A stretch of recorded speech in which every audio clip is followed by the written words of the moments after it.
warahmatullahi wabarakatuh. Selamat datang di podcast ODS Talk bersama dengan saya Anissa Mutaharo selaku host pada hari ini. Nah, hari ini kita udah kedatangan narasumber dari program studi mana ayo?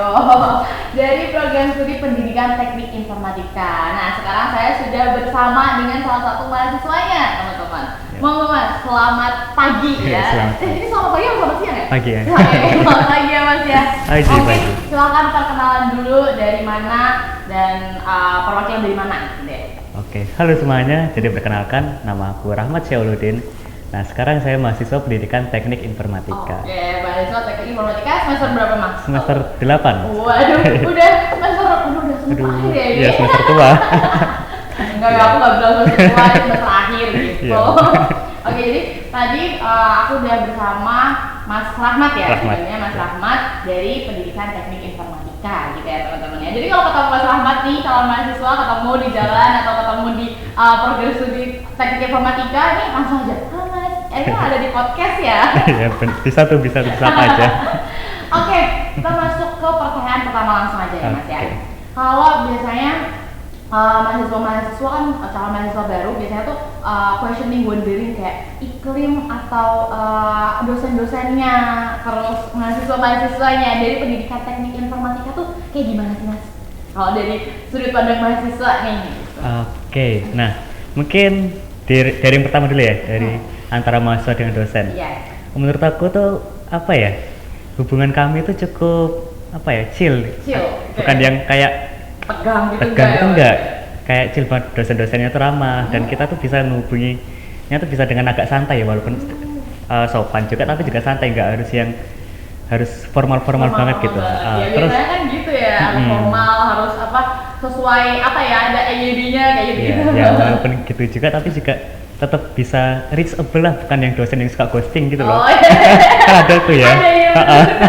Alhamdulillah kami di PT itu nggak yang gitu-gitu semuanya gitu. Kebanyakan semuanya tuh aman. Ya. Terus kalau misalkan ya, biasanya kan ada nih dosen yang kayak, aduh, pendidikan biasanya tuh dosennya kayak saklek killer biasanya mahasiswa tuh kayak selalu takut banget deh kalau dosennya killer gitu. Kalau di Pendidikan Teknik Informatika sendiri kayak gimana? Kalau di prodi Pendidikan Teknik Informatika sendiri tuh mungkin malah kebalikannya kali ya, Mbak. Iya, karena kan dosen-dosen kami tuh masih banyak yang muda. Oh, iya, banyak yang muda. Jadi kayak kebalikan dari killer mungkin ya. Iya, seru ya kalau misalkan masih muda, terus ini kan rentang umurnya nggak jauh. Iya, bener-bener gitu ya teman-teman ya. Jadi dosen di Pendidikan Teknik Informatika itu nggak tegang, nggak killer karena masih muda-muda guys, gitu. Jadi masih aman lah. Iya, ya. aman. Tuh, terus tadi juga kalau misalkan kita mau hubungin dosennya tuh masih chill kalau kata Mas ya, gitu. Terus nih Mas, biasanya kan anak-anak atau calon mahasiswa baru tuh selalu ditanyain kalau misalkan di Pendidikan Teknik Informatika tuh terus prospek kerjanya itu jadi apa gitu loh. Jadi kan biasanya banyak banget kan ibu-ibu atau tante-tante gitu yang nanya gitu, terus jadi apa di situ gitu. Nah, menurut Masnya nih, prospek kerja dari Pendidikan Teknik Informatika itu kayak gimana? Oke, nah untuk prospek dari Pendidikan Teknik Informatika itu apa ya? Terdiri dari 3 bidang utama. Ada bidang pendidikan, informatika, sama entrepreneurship.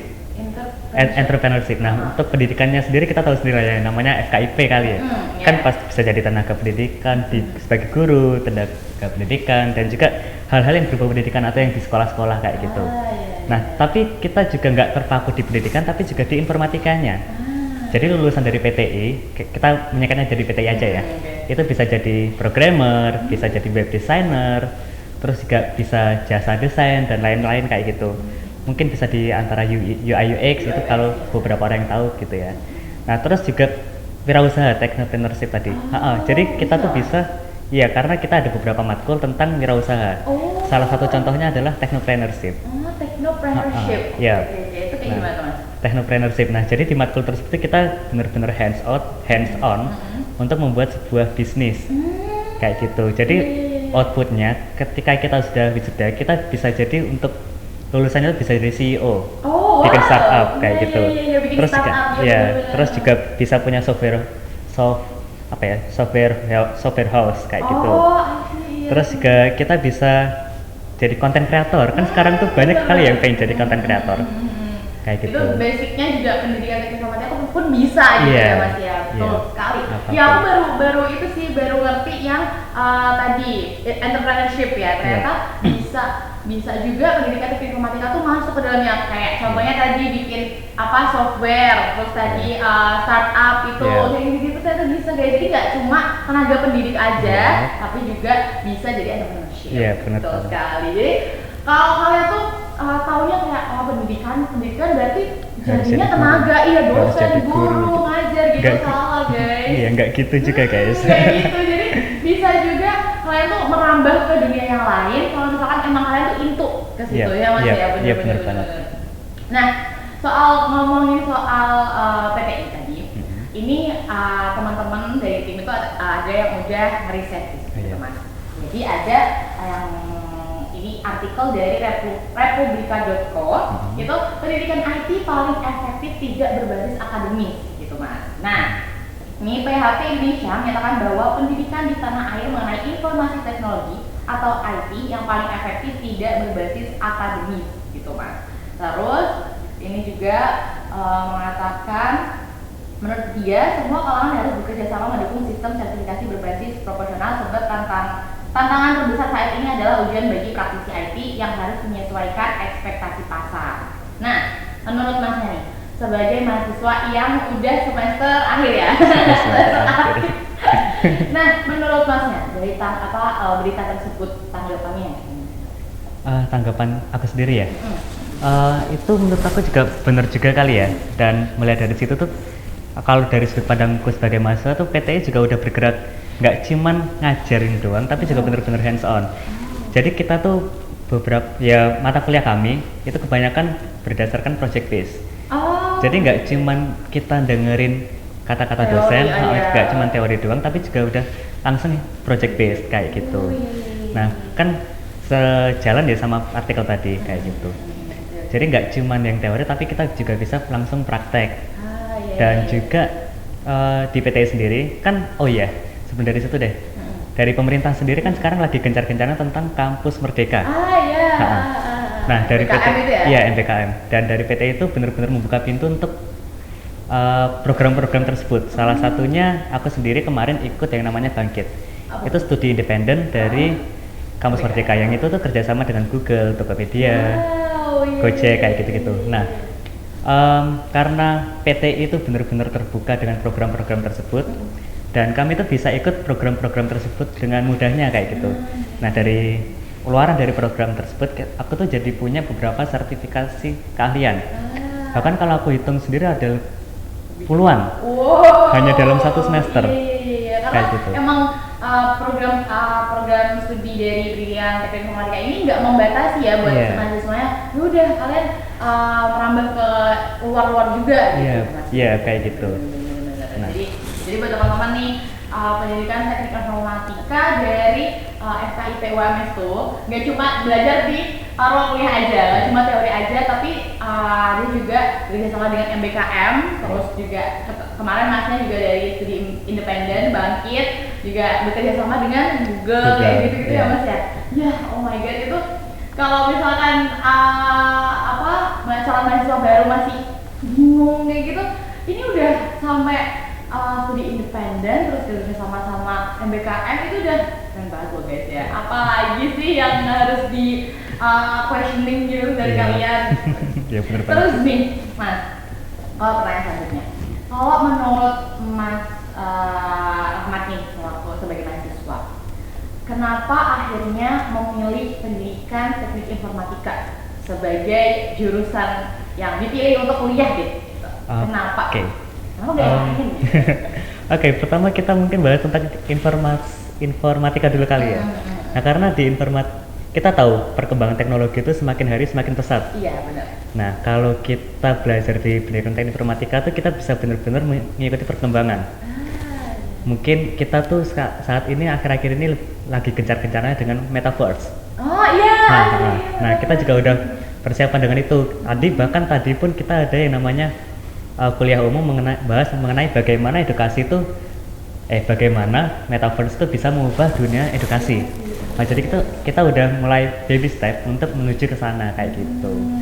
Terus kenapa harus PTI? Ya. Karena itu tadi, selain bahas informatikanya, ya balik tadi ke tadi, nggak cuma informatika tapi kita juga punya background pendidikan dan juga wirausaha kayak gitu. Iya, jadi Mas Rahmat ini udah tahu gitu loh. Kalau di pendidikan teknik informatika tuh ya nggak cuma di tenaga pendidik ya, karena prospek kerjanya juga banyak. Jadi Mas Rahmat memilih untuk pendidikan teknik informatika dan juga tadi benar karena di era sekarang tuh apa ya, informatika itu udah yang paling nomor satu deh. Kayak semuanya tuh butuh IT gitu ya Mas ya, apalagi di era 4.0 ini. Kalian apa sih orang mana sih yang nggak main HP, nggak main internet? Itu adalah suatu kewajiban ya Mas ya. Jadi buat kalian kalau masih tanya prospek kerjanya apa, banyak, karena dunia teknologi ini akan selalu berkembang ya Mas. Nggak ada batasnya. Nggak tahu tuh sampai kapan infinity tuh. Terus Mas, kalau misalkan nih kan di zaman sekarang kan emang banyak banget yang apa ya, yang minat lah ibaratnya.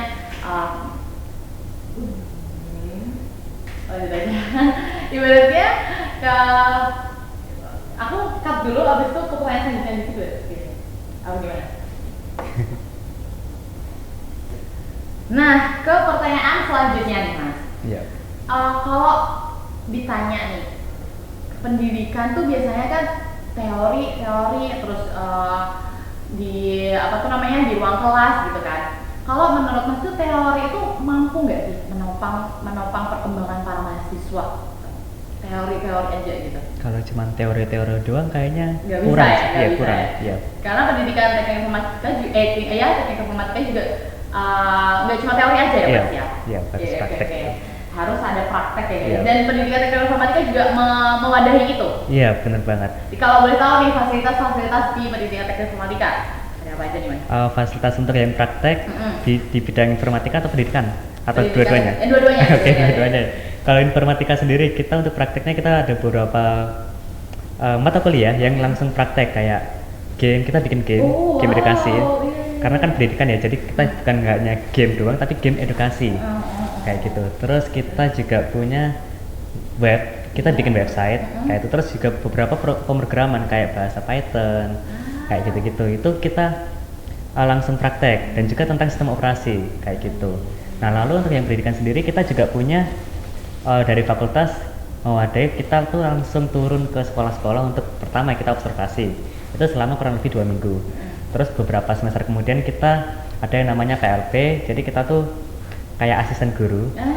Itu kita di sana ya bantu guru kayak gitu. Nah, kalau teman-teman ngerasa kayak itu tuh kurang, ya balik lagi, pemerintah punya yang namanya kampus Merdeka. Salah satunya kampus mengajar. Teman-teman bisa ikut itu juga. Jadi PTI juga benar-benar membuka pintu untuk teman-teman semua bisa ikut kampus mengajar kayak gitu. Nah, kampus mengajar tuh kita selama 6 bulan tuh di SD. Jadi kita bikin program, ajar anak-anak, bermain bareng anak-anak kayak gitu selama 6 bulan. Jadi kita tuh bisa langsung benar-benar praktek, bisa tahu langsung dunia pendidikan tuh kayak gimana.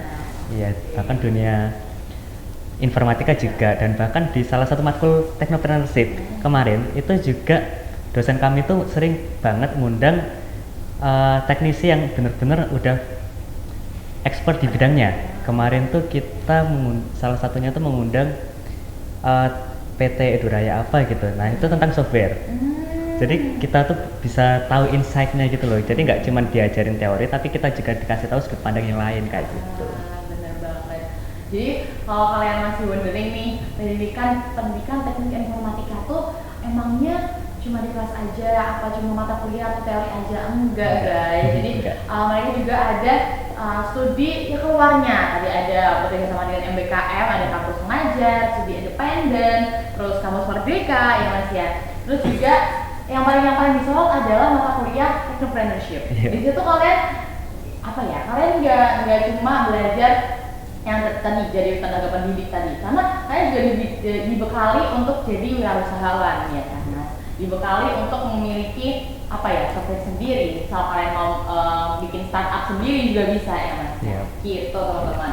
Terus nih, aku ada pertanyaan. Kalau kan di UMS ini ada pendidikan teknik informatika dan teknik informatika. Nah, itu bedanya tuh kayak gimana? Bedanya tuh apa gitu?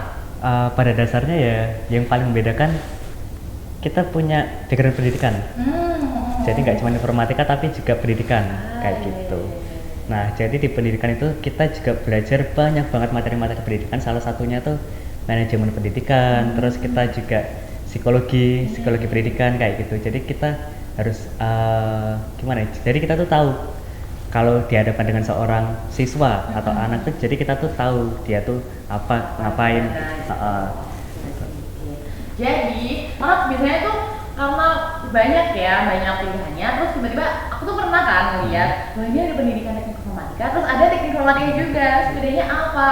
Nah, bedanya adalah di ini pendidikannya guys. Di pendidikan teknik informatika kalian juga diajarin gimana di bidang pendidik lah ibaratnya perbedaannya di situ gitu. Nah nih Mas, karena kita udah berbincang-bincang lumayan lama gitu kan, mungkin ada satu kata, dua kata untuk para calon mahasiswa baru deh. Oke. Buat calon mahasiswa baru adik-adik teman-teman ya. Biar kita seumuran. Seumuran gitu. Jangan ragu buat daftar ke PTI karena batasan-batasan kami di PT itu bisa dibilang hampir gini deh. Teman-teman belajar di sini tuh nggak ada batasannya. Bener-bener bisa luas banget. Bisa di bidang pendidikan, bisa di bidang informatika, entrepreneurship kayak gitu, dan bahkan kita tuh juga mendapat support yang banyak banget dari dosen-dosen. Gak cuma dari dosen-dosen tapi juga teman-temannya. Aku yakin teman-teman kalian di PT nanti juga bakalan seru-seru dan juga nggak yang toksik kayak gitu. Nggak yang toksik. Iya kayak gitu. Karena ya apa ya, lingkungannya benar-benar positif dan aku betah aja gitu di sini. Iya benar. Karena di zaman sekarang kan teknik informatika, IT itu sangat diperlukan. Jadi teman-temannya juga pasti nyambung kayak punya interest yang sama gitu. Iya, benar banget. Gitu. Nah, karena biasanya anak-anak atau calon mahasiswa baru tuh bertanya-bertanyanya tuh akreditasi, tentang akreditasi. Ini aku lupa tanya. Akreditasi dari pendidikan teknik informatika. Oke, untuk akreditasi dari PTI sendiri tuh untuk saat ini masih B. Namun untuk kedepannya, saat ini kita sedang akreditasi dan sedang diproyeksikan semoga bisa menjadi unggul pada waktu dekat ini. Amin. Yeah. Jadi nggak usah ditanyakan lagi. Dari pendidikan teknik informatika itu mereka udah tadi udah ada prospek lulusan kerja. Terus juga tadi ada bekerjasama dengan kampus Merdeka MBKM, ada studi independen, terus tadi ada kampus mengajar. Jadi buat kalian tuh kayak terus pendidikan tuh cuma di kelas aja atau ngapain ya nanti, nggak perlu kayak gitu. Kalian bisa explore ke dunia luar, bisa join di MBKM studi independen, dan kalian juga bisa join di kompetisi-kompetisi ya Mas. Oh iya benar banget. Bener banget, makanya lupa. Kompetisi tuh biasanya anak-anak IT tuh sering aku lihat ya. Nah, di PT sendiri kalau teman-teman mau ikut kompetisi-kompetisi itu juga gampang banget, bisa dimudahkan juga, dan bahkan kompetisinya nggak cuma di lingkup prodi tapi juga bisa nasional. Nah kemarin aku dan teman-temanku juga berhasil dapat juara 1 nasional tentang media pembelajaran yang berbasis informatika kayak gitu, dan bahkan teman-temanku kemarin ada yang dapat juara nasional yang banyak banget. Salah satunya itu tentang bisnis.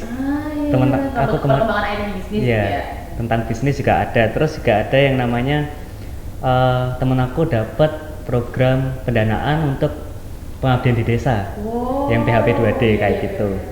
Nah jadi nggak cuman prestasi kami itu nggak cuma di bidang informatika tapi juga di yang lain kayak pengabdian, di bisnis dan lain-lain kayak gitu. Gitu guys.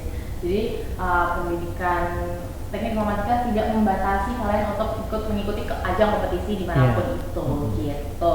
Oke, buat kalian nih yang tertarik masuk program studi pendidikan teknik informatika UMS, bisa langsung kontak kami di official website kami yaitu pmb.ums.ac.id, atau bisa kunjungi Instagram kami di ODS UM Surakarta, atau juga bisa konsultasi gratis melalui WhatsApp di 0812 2700 0102. Saya ulangi, buat kalian yang tertarik nih masuk di pendidikan teknik informatika UMS, jangan lupa untuk langsung kontak kami di website kami pmb.ums.ac.id atau di Instagram kami ODS UM Surakarta, atau bisa juga konsultasi gratis melalui WhatsApp 0812 2700 0102. Dan jangan lupa juga saksikan podcast kami di Instagram kami ODS UM Surakarta, karena kami nggak cuma ngobrol sama pendidikan teknik informatika aja, karena kita juga ngobrolin sama semua prodi yang ada di UMS gitu. Oke, baik, terima kasih Mas Rahmat udah berbincang-bincang dengan kami selama berapa nih? 30 menitan ada nih kayaknya. Udah lama banget. Terima kasih sudah menyempatkan waktunya. Ditunggu ya teman-temannya untuk join di program pendidikan teknik informatika. Oke, saya Anissa, pamit undur diri. Assalamualaikum warahmatullahi wabarakatuh.